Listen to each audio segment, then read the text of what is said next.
सांप राजकुमार को आग से जलाया जा रहा था और आंखों से देख रहा था कि जल्द भुन जाएगा। उसी समय एक आदमी ने डंडा बढ़ाकर उसे बचा लिया। सांप राजकुमार डंडे से चढ़ा। जब आदमी ने देखा कि सांप राजकुमार की त्वचा जलने से बहुत दर्द में है तो उसने साफ पानी सांप राजकुमार के ऊपर डाला। आदमी के एहसान का बदला चुकाने के लिए सांप राजकुमार ने फैसला किया कि वह आदमी को सांपों के राज्य में ले जाएगा, जहाँ वह सांप राजा से मिल सके। वह सांप राजकुमार के साथ पहाड़ों और नदियों को पार करते हुए, घास के मैदानों और जंगलों से होते हुए अंततः एक पत्थर के सामने पहुंचा। सांप राजकुमार गुफा में घुस गया। आदमी से कहा, वह पत्थर हटा दे।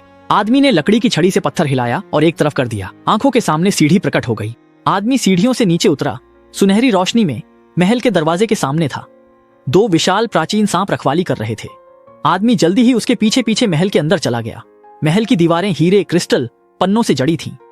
दूसरी ओर सांप राजा ने देखा कि एक अजनबी आदमी महल में घुस आया है और गुस्से में उसने अपनी पूंछ को जमीन पर मारा, जिससे पूरा महल तुरंत कांप उठा। सांप राजकुमार ने सांप राजा को बताया कि यही वह आदमी है जिसने उसे आग के गड्ढे से बचाया था। मैं आग की लपटों में मरता। बगल में खड़ा आदमी डर से कांपने लगा। आदमी आभार। सांप राजा ने उसे दो विकल्प दिए, सभी जानवरों की भाषा समझने की क्षमता या अपार धन प्राप्त करना, और आदमी को इनमें से केवल एक ही चुनना था। बचपन से भेड़ों के साथ बड़े हुए आदमी ने सोचकर दृढ़ता से जानवरों की भाषा समझने की क्षमता चुनी। तब सांप राजा ने आदमी को 3 कदम आगे बढ़ने को कहा। अपनी जीभ निकालकर उसके चेहरे पर चाटने के बाद आदमी सांप राजा और सांप राजकुमार के बीच की बातचीत को समझने लगा। सांप राजकुमार कूदकर चेताया, जानवरों की भाषा समझने की बात किसी को मत बताना, सांपों के देश का भी खुलासा मत करना। जल्द ही आदमी उसी सीढ़ी से वापस अपने घर लौट आया, लेकिन उसका जीवन उतना अच्छा नहीं चल रहा था। वह अभी भी पहले की तरह भेड़ चराने का काम करता था। लेकिन तभी उसने सुना पेड़ पर बैठी 2 चिड़ियाओं बातें कर रही थीं। दोनों चिड़ियाओं चर्चा कर रही थीं। इस पेड़ के नीचे अनगिनत सोने की गिन्नियां दबी हुई हैं और आदमी से कोई नाता नहीं।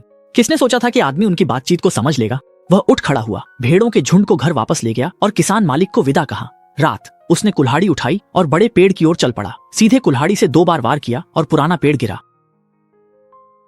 आदमी ने 3 फीट गहराई तक खोदा और सच में एक टोकरी भर सोने की गिन्नियां पाई। लगता है कि उन 2 चिड़ियों की बातें सच थीं। इसके बाद आदमी ने इन सोने की गिन्नियों के सहारे जंगल में इमारत बनाई और खेत खरीद लिया और ग्रामीण जीवन जीने लगा। इतना ही नहीं, उसने शादी कर ली और बेटा और बेटी हुए।